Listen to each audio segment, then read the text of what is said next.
Welcome to NDTV Profit. A very good morning to all the viewers. You're watching Know Your Company, that is KYC. I'm Hiral Dadia, and with me is Mahima Vachajani.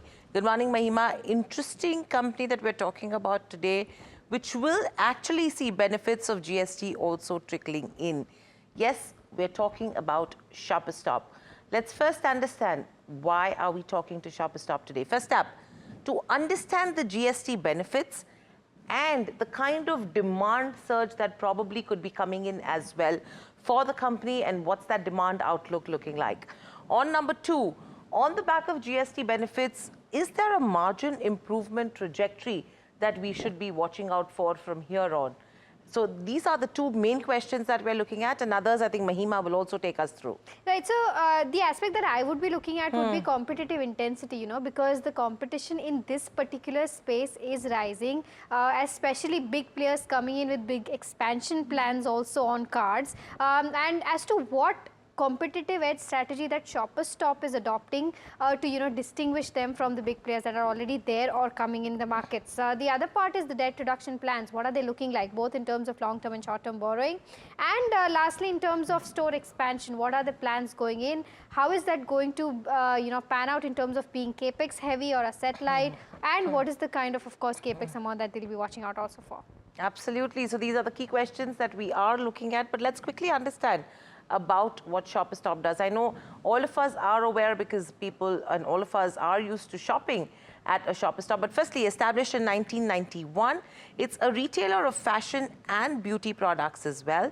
And clearly, it's got international and national luxury prestige with premium brands that are being sold at their stores. If you see in terms of the segments that they cater to, from shoes to watches, bags, beauty, home decor, a one-stop solution that you're looking at in terms of where the various segments go. Right. So even in terms of product portfolio, they've got a basket, a variety of portfolio under their umbrella that includes your fashion apparel, accessories, beauty and skincare, and home essentials. With regards to where the overall network stands for Shoppers Stop, around 299 stores across India is what they're holding right now. 800 plus brands they're catering to in their shops. 70 plus cities is where their presence also stands right now. And right now, the overall area that they cater to is around 4.5 million square feet in terms of where, all of their stores stand, be it Intune, be it their departmental stores or whatever. All of these 299 stores is, filled into this area of 4.5 million. And I think what's interesting over here is in the previous quarter itself, I don't think so they did any store addition. And from here on, I think what that expansion plan looks like is going to be key. From 299, what's that aim that they look at? So that's going to be an interesting point to watch out for. But let's quickly understand their strategic pillars now. Now, First Citizen, this is very interesting because the First Citizen members itself contribute nearly 80 to 85% of the sales. And this is actually underscoring the continued loyalty-led strength in terms of where Shoppers Stop goes. Then you're talking about beauty, the private brands that they hold, and the infant wear. But First Citizen, absolutely key over here that we should be watching out for. So that's with regards to what the company is all about is what we're talking of. But let's quickly look at the rating parameters from here on. We will be looking at the income statement check, balance sheet, return ratios, cash flows. Then we will also look at the shareholding pattern of the company, the street credentials, the street coverage, and the valuation picture. To be noted that the valuation is going to look slightly skewed, taking into consideration some bit of inconsistencies that we've seen.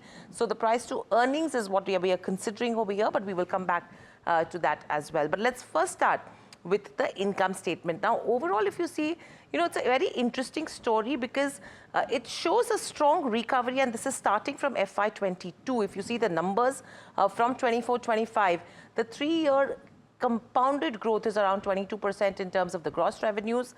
Margins have remained at that 15 to 17% bracket, though it's seen a dip in the last year. And if you talk about the net profit as well, that saw a sharp decline in FY25. But the transition from loss to profit is the key for a Shoppers Stop, because in FY21 on the back of COVID, it saw a sharp decline, a strong rebound that did come in FY22-23, and the sustainability is what we are seeing between FY24 to 25. So that's the overall picture that you're talking about. And if you talk about just the previous quarter, that's the first quarter, it's delivered a strong top line performance, but it was mainly aided by sustained premiumization trends is what we saw, and the customer engagement was very much stronger. Now, there were no new departmental stores that the company actually added during this quarter. If you talk about their average ticket value as well, which is the transaction cost, that grew by nearly 6% on a year-on-year basis.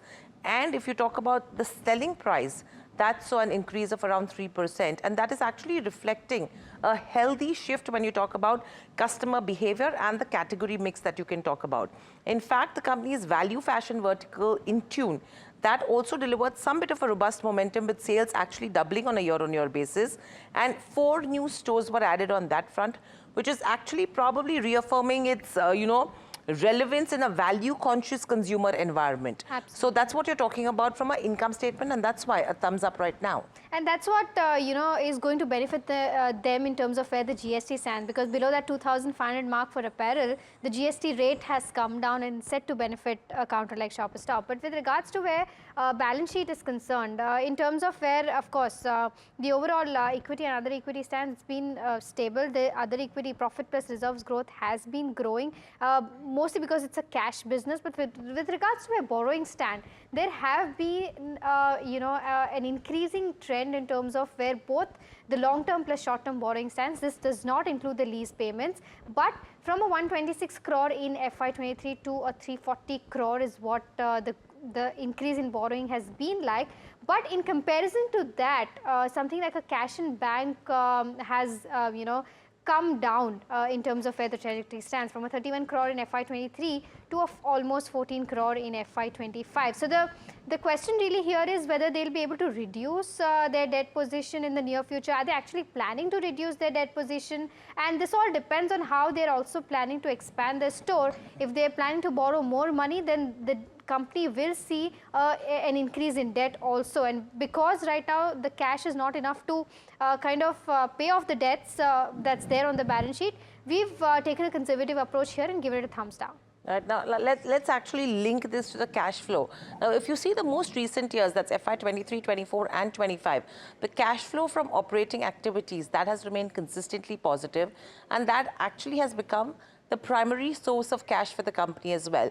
While there might be slight fluctuations, the overall trend is one of stability and growth, which is a positive sign for investors. It also shows that the company's increased revenue is actually translating into actual cash flow and not just accounting profits. In fact, it has transitioned from a cash-burning entity during the pandemic to a business that is consistently generating positive cash flow from its operations.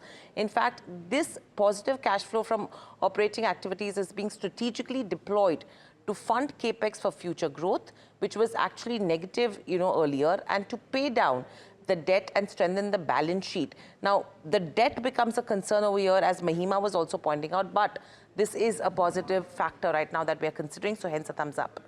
Right. Okay. So the next one is the return ratios that we're looking at now. If we take a look at the ROC numbers, the trajectory has been declining. There was a point of time in FY23 where it reached to that 15% mark, but since then the return on capital employed has been coming down from a 15% to that 12% and 8% in FY25. So from here on, whether the return on capital employed will increase is the question right now, and hence we're again, being conservative here and given it a neutral rating right now. Right. Let's look at the shareholding pattern. Slightly neutral, because one aspect is that the promoter stake has remained stable. In fact, over the last 3 years, it's consistently in that range of 65.5 to around 65.6 kind of range. Institutional investors is a pretty mixed signal that you're picking up, because the mutual fund holding has actually shown a general upward trend, although there have been some recent fluctuations. The recent quarters have seen a slight decline in the mutual fund holding, but this is mainly probably a result of profit booking after the stock's significant run-up, or a shift in investment strategy, or even the profitability decline that we've seen that could have impacted. FIs, though, have shown a very volatile trend, and that is what you can see over here as well. From a 7.43%, it's actually come down to 3.09 now. So there is a notable decline in their stake, and hence again, a very neutral rating on this one.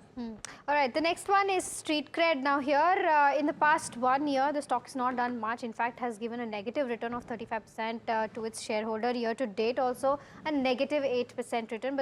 But for the past 5 years, the stock has seen a growth of around 252%. So because the 5-year performance has been decent, considering the 1-year performance, we've seen the underperformance of markets itself, we've given it a neutral rating for now. Okay, let's look at the valuations over here. It's going to be interesting to see the valuations because it looks really exorbitant if you see the trailing 12-month right now. It is the most expensive as compared to peers as well, but this is mainly on the back of that volatility, that inconsistency that we are seeing in terms of where the earnings go. I mean, the EPS is the key over here, and that's what is reflected in the price to earnings ratio as well. So hence a thumbs down here on this one. All right, the last one is the guidance and analyst recommendations. There are right now 4 buy calls, 2 sell calls and 2 hold calls. So it's even Stevens when it comes to your buy, sell and hold, an average upside of around 6.2%. In terms of where management commentary is concerned, they've said that premiumization, loyalty and customer experience will be the central to the growth strategy. Premiumization to improve share to almost 70% by FY26. Intune and Beauty remains their key growth engines, and focus on larger, more premium departmental stores is something that they're aiming at from here on. And lastly, ongoing cost optimization, working capital reduction and omni-channel integration will support profitability from here on. So this is the management commentary coming in quite positive in nature, but since the analyst recommendations as per Bloomberg do not suggest a significant upside potential in terms of where the return stands, we've given it a neutral rating. So that's a neutral one on that one. Let's quickly look at the overall ratings, where it stands now, because that is going to be key. 2, that's income statement and cash flow is a thumbs up. You have a balance sheet, which is a thumbs down. You have the return ratios, which is again a neutral. Shareholding, street credentials, street coverage, again a neutral. And your valuations are a thumbs down on the back of the way it is, you know, expensive, and on the back of which a 4 on 8 is the KYC rating that NDTV Profit has given a sharper stop. But on the back of this, let's get in our guest. Kavindra Mishra, Managing Director and CEO at Sharper Stop, joins in. Kavindra, good morning and welcome to the show, and always a pleasure to speak to you at NDTV Profit. Let's start off with GST, the benefits that you're seeing from here on, and the kind of demand surge that is expected, because you have the festive season that has already come in. Your auto dealers are already talking about huge numbers. Is that the situation at a Sharper Stop outlet as well? So I think the GST Bachat Utsav, which started from yesterday, obviously it's only 1 day. But to give you a sense, the markets have been quite good. So we had a very good July and August. We have seen a much better tracking in terms of the like-for-like for our stores over the last 2 months, and we feel that with the coming up of the GST Utsav, and it's only 1 day, but we saw some very good signs yesterday in terms of the footfalls in the store. So we believe that we should all have a bumper Q3 and a festive and H2 going forward. And the demand has been quite good, by the way, in fashion and apparel lifestyle space. It has not gone down. It has been very positive for us for the last 2 months. Mr. Mishra, hi. Mahima also joining in. Just want to understand with regards to the kind of demand uptick that you're expecting because of this GST 2.0 and Bachat Utsav and festivities also kicking in. Can you give us a rough idea as to how much of a growth are you expecting from the last year's base? So, Q1 for us was around 6% like for like. We should be a high single digit in Q2, and it should bump up from there. Exact numbers, it's very difficult to make an estimate, but I think it should be a higher single or a low double digit going forward. That's what my sense is. Okay. With regards to the kind of margin trajectory that you've seen so far, just want to understand that because of GST 2.0 coming in, of course, this is on apparel that is below that 2,500 mark for you. My first question to that is that how much of your portfolio is covered under that? And secondly, if this is a large chunk of your portfolio, do you think from here on for you, you'll of course be passing on everything to the customer, but overall in terms of margin trajectory, any improvement that you're expecting from here on? So if I look at our portfolio, see, out of 100, if 100 is the pie, 40% of our business comes through non-apparel, which is basically not touched with the GST changes. If I talk about the apparel part of it, the 60% part of it, around 15% of that is anyway lower than 1,000. So that also doesn't get touched because that primarily are private brands and some of the categories which we have. For us, we feel that overall, while it will be margin accretive, few of the brands will be increasing their prices because the MRP goes more than 2,500. Few of the brands are obviously reducing it as well as us. For example, for our brands, we are also reducing the MRPs and passing on the benefit to the consumer. I think it will be net very, it will be neutral in that sense, but the demand will pick up. Okay. Kavindra, this takes me to my next question. You spoke about the way the portfolio is split right now. Do you see a shift happening on the back of higher disposable income in the hands of the people to the premium category?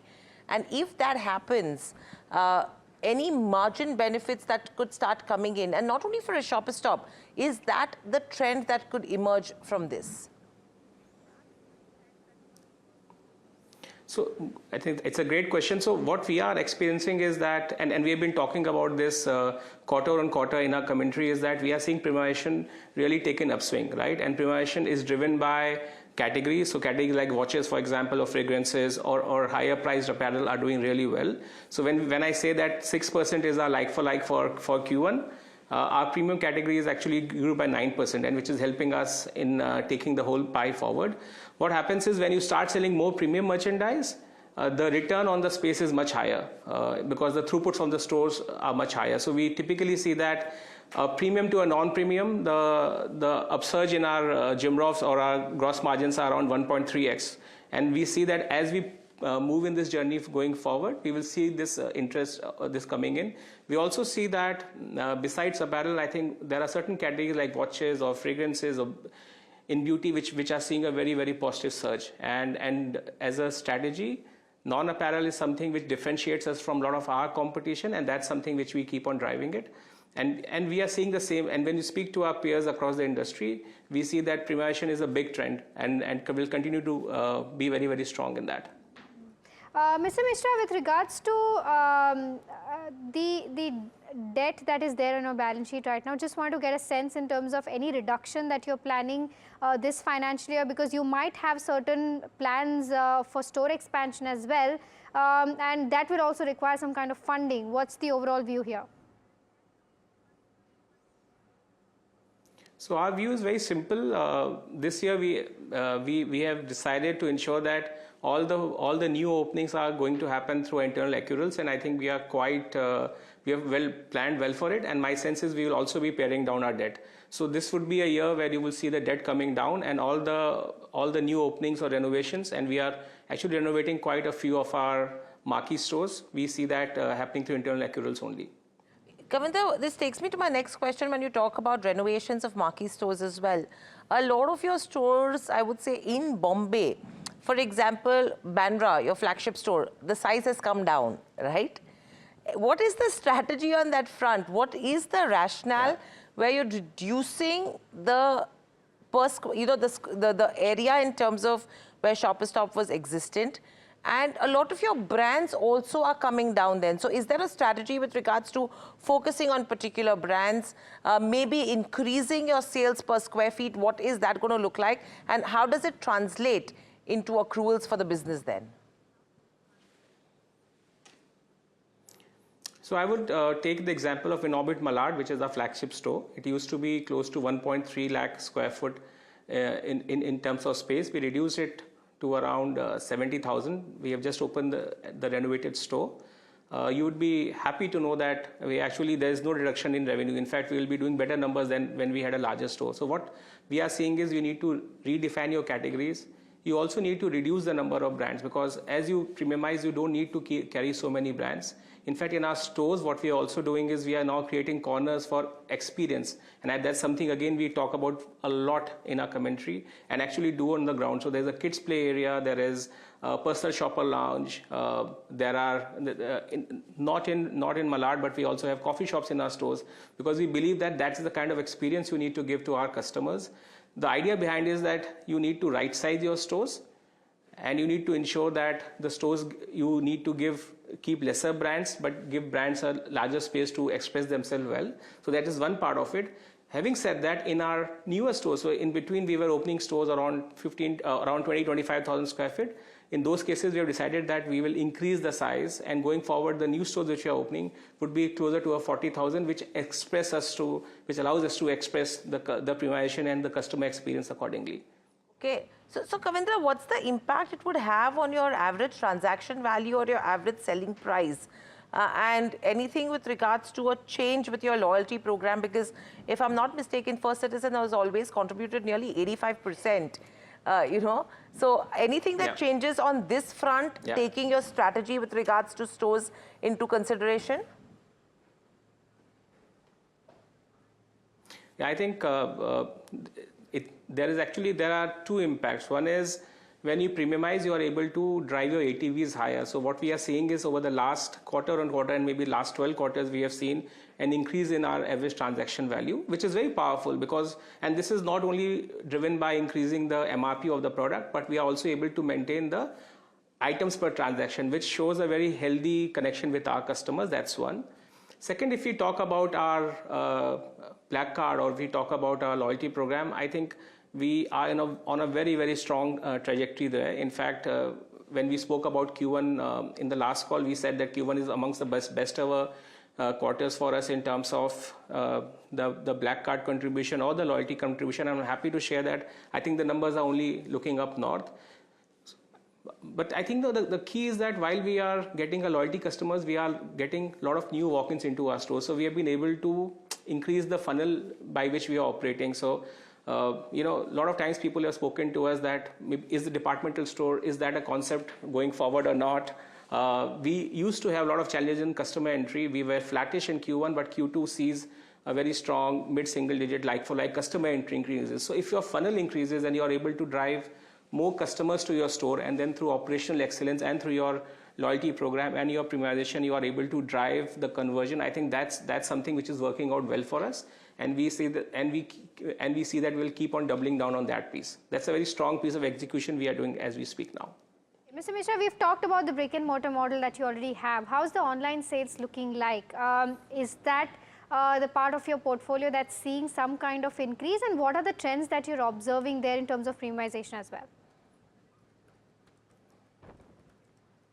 So, I mean, two things. The customer, so we want to be the most premium omni-channel player in the country in the departmental store format. And what we are seeing is that the way we are able to drive higher throughputs and premium brands on our offline thing is the same way we are seeing on our app as well. It would be, in fact, we were quite surprised, because some of the most premium watches actually get sold across the country, where we don't have stores. So I think that's something which is very, very powerful. We invested a lot in rebuilding our Shopper Stop app and SS Beauty. SS Beauty has started picking up very well, and that's doing well. In case of Shopper Stop app also, we did the final rollouts by end of August, and we are seeing some good trajectory there as well. So I think we are very committed to that piece, because we understand that more and more when we speak to our customers, around 70% of the purchase decision or the brand search is happening online, and then customer comes to the stores and buy, and that's something which we are doubling down on as well. Okay. Kavindra, a 30-second answer. You've already started passing on the GST benefits. How is the response? Good, bad, ugly so far? Fantastic. Okay, super. So that's a fantastic, and I think what's interesting is the way you've showcased the kind of savings and price increases on your website as well is very interesting, because it gives a clear picture to a buyer who's an online shopper, and from apparels to footwear, with all the breakup that comes in, where, you know, any discount that you would see on your bill or any increase in price that you would see on the bill as well. But thank you, Kavindra, so much for joining us on the show and sharing an overall outlook with regards to GST benefits and the translation that could be happening from here on. But completely out of time. With that, it's a wrap on this edition of KYC from Mahima, the team that put that show together, and myself. Lots more lined up on the other side. Please stay tuned to NDTV Profit.